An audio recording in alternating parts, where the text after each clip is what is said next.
പലരുടെയും പ്രബലമായ സംശയം, ശൂദ്രന് പേരിടുമ്പോൾ കേട്ടാൽ അറപ്പ് തോന്നുന്ന പേരിടണമെന്ന വ്യവസ്ഥ സ്മൃതിയിൽ പറയുന്നില്ലേ എന്ന്. പേരിടുന്നതിൽ 4 ശ്ലോകമാണ് സ്മൃതിയിൽ പറയുന്നത്. ബ്രാഹ്മണനും ക്ഷത്രിയനും വൈശ്യനും ശൂദ്രനും നാമകരണം ചെയ്യുമ്പോൾ അവലംബിക്കുന്ന ഉപാധികളെക്കുറിച്ചാണ് ഇന്ന് സനാതനധർമ്മത്തിൽ ഡോക്ടർ CT ഫ്രാൻസിസ് സംസാരിക്കുന്നത്.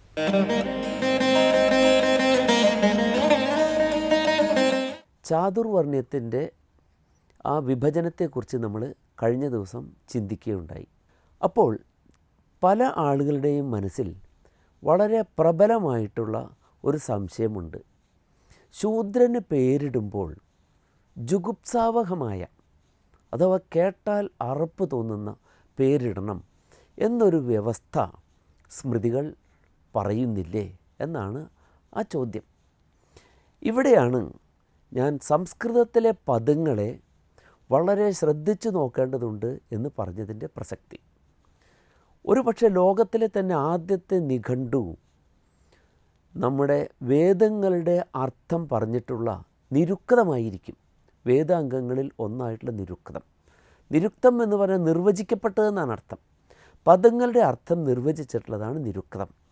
പദങ്ങളുടെ അർത്ഥം നിർവചിച്ചിട്ടുള്ള ഗ്രന്ഥത്തിന് എന്താ പറയുക? നിഘണ്ടു, ഡിക്ഷണറി. അപ്പോൾ ഈ ഡിക്ഷണറിയെ രചിക്കാൻ സമയത്ത് അതിൻ്റെ കർത്താവായ യാസ്കൻ പറയുകയാണ്, എന്തിനാണ് ഈ ഡിക്ഷണറി? പദങ്ങൾ ഉച്ചാവചേഷു അർത്ഥേഷു നിബന്ധന്തി. ഉയർന്നതും താഴ്ന്നതുമായ അർത്ഥങ്ങളിൽ വീണുപോകുന്നു. അതുകൊണ്ട് തസ്മാത് തത് ഉപേക്ഷ്യം. അതുകൊണ്ട് അത് ഉപേക്ഷിക്കണം. പദങ്ങളെ ഉപേക്ഷിക്കണം. ഉപേക്ഷിക്കണമെങ്കിൽ പിന്നെ എന്തിനാണ് ഈ പദങ്ങളെക്കുറിച്ച് ഇത്ര വലിയൊരു ടെക്സ്റ്റ് തന്നെ എഴുതിയുണ്ടാക്കിയിട്ടുള്ളത്? അപ്പോൾ ഉപേക്ഷ്യം എന്ന് പറഞ്ഞാൽ, ഉപ എന്ന് പറഞ്ഞാൽ സമീപത്ത് എന്നാണ് അർത്ഥം. ഈക്ഷ്യം എന്ന് പറഞ്ഞാൽ ഈക്ഷിക്കത്തക്കത്. അപ്പോൾ ഉപേക്ഷിക്കുക എന്ന് പറഞ്ഞാൽ എന്താണ്? അടുത്ത് നോക്കുക. A close observation is inevitable to determine the meaning of words. അടുത്ത് നോക്കണം എന്നാണ്. അപ്പോൾ ഉപേക്ഷിക്കുക എന്നുള്ള പദത്തിന് അടുത്ത് നോക്കുക എന്നർത്ഥം. അതുപോലെ തന്നെ സംസ്കൃതത്തിൽ സ്വന്തം എന്ന പദമുണ്ട്. സ്വന്തം എന്ന് പറഞ്ഞാൽ നമ്മുടേത് എന്ന അർത്ഥമല്ല അതിന്. സ്വന്തം എന്നുള്ളത് അന്തം, നല്ല അന്തത്തോടു കൂടിയത്. അത് എന്തിൻ്റെ വിപരീതമാണ്? ദുര് അന്തം.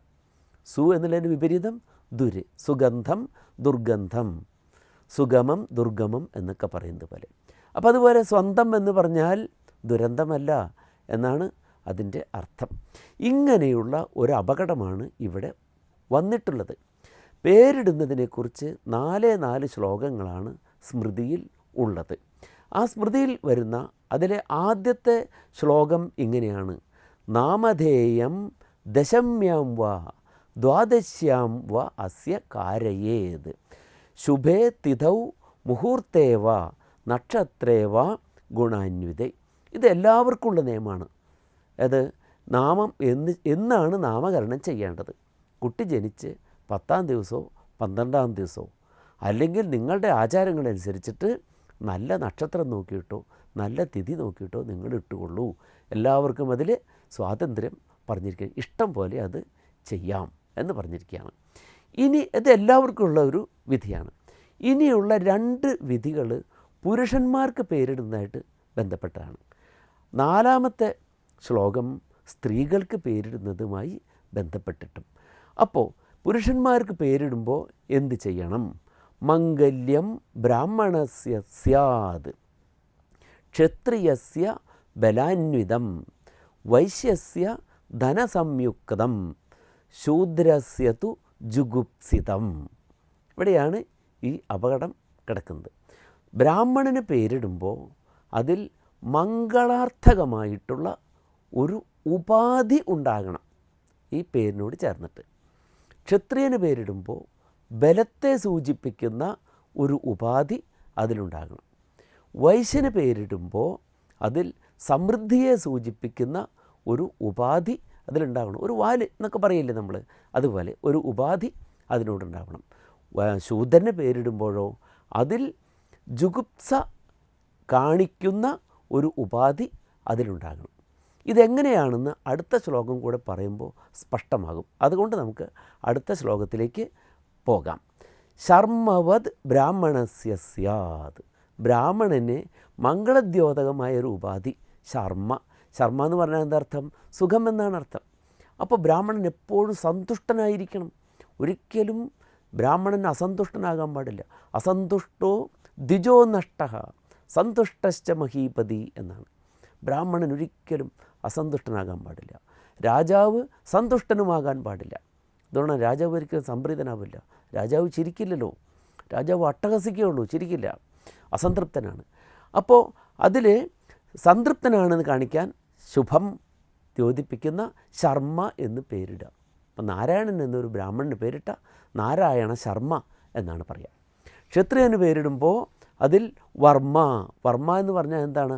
ആർമർ, പോർച്ചട്ട, അതായത് ശരീരത്തെ രക്ഷിക്കുന്നതിനുള്ളതായ കവചം, വർമ്മ എന്ന് കൂട്ടി പേരിടുക. അതുപോലെ വൈശ്യന് പേരിടുമ്പോൾ സമൃദ്ധിയെ കാണിക്കുന്ന ധനദത്തെന്നോ അങ്ങനെയൊക്കെയുള്ളതായ പേര് ഇടുക. ശൂദ്രന് കാണിക്കുമ്പോൾ പ്രേഷ്യ സംയുതം, പ്രേഷ്യനാണ്. പ്രേഷ്യൻ എന്ന് പറഞ്ഞാൽ എന്താ അർത്ഥം? അയക്കാവുന്നവൻ. ഇപ്പോൾ ഒരു ദൂതനായിട്ട് അയക്കാവുന്ന ഒരാൾ, അല്ലെങ്കിൽ സാധനങ്ങൾ വാങ്ങാനായിട്ട് അയക്കാവുന്ന ഒരാൾ, പരിചരണത്തിന് വേണ്ടി നിയോഗിക്കപ്പെടാവുന്ന ഒരാൾ എന്നതാണ് അവിടെ പറഞ്ഞ ഈ ജുഗുപ്സിതം എന്നുള്ളതിന് അർത്ഥം. അപ്പോൾ അയക്കാവുന്ന, അപ്പോൾ അതിന് അവിടെ സൂചനയും പറയുന്നുണ്ട്. അപ്പോൾ ദാസഹ എന്നിട്ട. അപ്പോൾ ദാസൻ എന്ന് പേരിടുമ്പോൾ എന്താണ് നേരത്തെ പറഞ്ഞ ജുഗുപ്സിതം? ഇതാണ് പദത്തെ നമ്മൾ വീക്ഷിക്കുമ്പോൾ അടുത്ത് നോക്കുമ്പോൾ കാണുന്നത്. ജിജ്ഞാസ പോലെയുള്ള ഒരു പദമാണിത്. സന്നദ്ധ രൂപങ്ങൾ എന്ന് പറയും. ആഗ്രഹിക്കുക എന്നർത്ഥം. അതിൻ്റെ ആ ധാതുവിൽ നിന്ന് അതിനായി ആഗ്രഹിക്കുക എന്നർത്ഥം. ഉദാഹരണം പറഞ്ഞാൽ ജിജ്ഞാസ. ജിജ്ഞാസ എന്ന് പറയുമ്പോൾ അതിലെ ധാതു ജ്ഞ എന്നുള്ളതാണ്. അതിൻ്റെ നടുവിലുണ്ട്, പദത്തിൻ്റെ നടുവിലുണ്ട്. ജ്ഞ എന്ന് പറഞ്ഞാൽ എന്താണ്? അറിവ്. ജിജ്ഞാസ അറിയുവാനുള്ള ആഗ്രഹം. ശുശ്രൂഷ, ശ്രു എന്ന് നടുവിൽ. ശ്രു എന്ന് പറഞ്ഞാൽ ശ്രവിക്കുക, കേൾക്കുക. ശുശ്രൂഷ കേൾക്കുവാനുള്ള ആഗ്രഹം. പഠിഷ, പഠിക്കുക, പഠിക്കാനുള്ള ആഗ്രഹം. ഇതുപോലെയാണ് ജുഗുപ്സ. അതിൻ്റെ മധ്യത്തിൽ എന്താ ഉള്ളത്? ഗുബ് എന്നുണ്ട്. എന്ന് പറഞ്ഞാൽ എന്താണ്? ഗോപനം ചെയ്യുക, രക്ഷിക്കുക, രക്ഷിക്കുന്നതിനുള്ള ആഗ്രഹത്തോടു കൂടിയവൻ എന്ന് പറഞ്ഞാൽ ശൂദ്രൻ എന്താണ്? അവൻ്റെ പേരിൽ ഈ ദാസൻ എന്ന് പറയുമ്പോൾ ദാസൻ രക്ഷണാർഹനാണ്. ദാസനോട് എപ്പോഴും സിമ്പതിയോടുകൂടി മാത്രമേ പെരുമാറാൻ പാടുള്ളൂ. അങ്ങയുടെ രക്ഷ ആഗ്രഹിക്കുന്ന ഒരാളാണ് ഞാൻ എന്ന് സൂചിപ്പിക്കുന്ന ഒരു ഭാഗം അതിലുണ്ടാകണം. അപ്പോൾ ദാസൻ എന്ന് കൂട്ടിയിട. മഹീദാസൻ. മഹീദാസൻ ആരാണ്? ഐതരേയൻ എന്ന് പറയുന്ന മഹർഷി, ഐതരേയ ബ്രാഹ്മണൻ, ഐതരേയ ഉപനിഷത്ത്. മഹീദാസനാണ് ആള് പേരുകൊണ്ട് ശൂദ്രനാണ്. പിന്നെന്താണ്? ശൂദ്രോ ബ്രാഹ്മണതാമേതി, ബ്രാഹ്മണ്യം നേടി. കഴിഞ്ഞ ക്ലാസ്സിൽ നമ്മൾ പറയുകയുണ്ടായി സത്യകാമൻ ആരാണ്? ശൂദ്ര സ്ത്രീയുടെ മകൻ. അയാൾ ആരാണ്? അയാൾ ബ്രാഹ്മണ്യം നേടുകയുണ്ടായി. പിന്നെ ശൂദ്രന്മാരുടെ പേര് എത്ര വേണമെങ്കിലും നിങ്ങൾ കേട്ടിട്ടുണ്ട്. ഇപ്പോൾ നമ്മൾ പറഞ്ഞ എന്തൊക്കെയാണ് നമ്മൾ പറഞ്ഞ പേരുകൾ? മഹീദാസൻ, സത്യകാമൻ, വിതുരർ ശൂദ്രനല്ലേ? കൃഷ്ണദ്വൈപായനൻ ഒരു മുഖസ്ത്രീയുടെ മകനല്ലേ? അവരുടെ പേരിൽ എവിടെയാണ് ജുഗുപ്സ ഉണ്ടാകുന്നത്? അപ്പോൾ അതുകൊണ്ട് കേട്ടാൽ അറയ്ക്കുന്ന എന്ന് പറഞ്ഞുകൊണ്ട് നമ്മുടെ സമൂഹ മാധ്യമങ്ങളിൽ ഒരുപാട് പേരുകൾ ഇതിനെ നിന്ദിച്ചുകൊണ്ട് പറയുന്നുണ്ട്. അത് വലിയ അബദ്ധമാണെന്ന് നാം തിരിച്ചറിയുക. കേട്ടാൽ അറയ്ക്കണമെന്ന് യാതൊരു വ്യവസ്ഥയും അതിലില്ല. താൻ രക്ഷാർഹിക്കുന്നവനാണ്, അനുകമ്പാർഹനാണ് എന്നൊക്കെ തോന്നുന്ന വിധത്തിലുള്ള ഒരു ഉപാധി വേണമെന്ന് മാത്രമേ അതിൽ പറയുന്നുള്ളൂ. ഇനി ശൂദ്രനായി ജനിച്ചവർ ബ്രാഹ്മണ്യം നേടിയതും ബ്രാഹ്മണരായി ജനിച്ചവർ ശൂദ്രരായി തീർന്നതും ഒക്കെ നമുക്ക് അറിയാം. രാജാവിൻ്റെ മകനായിട്ടുള്ള നമ്മുടെ സത്യവ്രതൻ ആരായി തീർന്നു? അവസാനം ത്രിശങ്കുവായി തീർന്നു, ചണ്ഡാലനായി തീർന്നു കർമ്മം കൊണ്ട്. അപ്പോൾ ചാതുർവർണ്ണത്തിൻ്റെ ആധാരം കർമ്മവും ഗുണവുമാണ്. പേരിടുന്നതിൽ കേട്ടാൽ അറയ്ക്കത്തക്ക വിധത്തിൽ ഇടണമെന്ന് യാതൊരു വ്യവസ്ഥയും ഇല്ല. നമസ്കാരം.